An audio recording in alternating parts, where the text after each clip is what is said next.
种菜架，用塑胶水管做的，吊的那个叫土丘，塑胶袋装土啊，那外面用那个有孔的带网装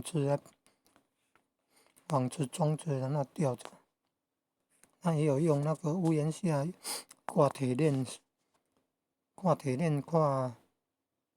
4条，然后用那个 S 型那个勾住那个铁链的洞，然后再吊挂这个网子里面就是放着塑胶袋装土，然后来种菜。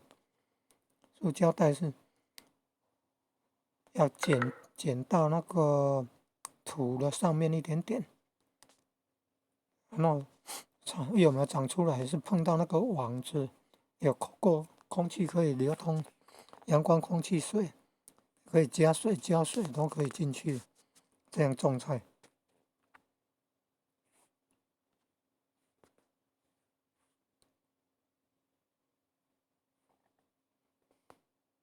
2个弯头8，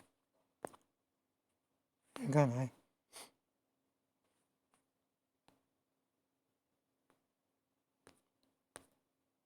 还有这么多材料呢。要用到这么多材料。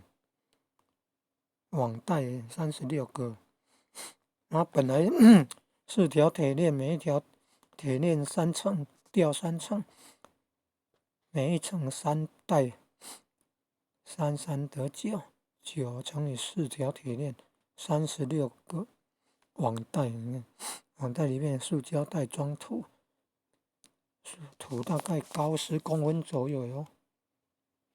然后土的上面一点点，把那个塑胶袋剪掉，这样幼苗长出来才不会被遮到，被拦截挡到。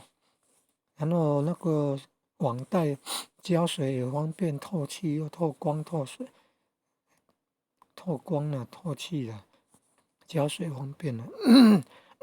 塑胶袋底部要有钻孔，浇水进去，水才能不会太多，还是从底部渗透流失啊。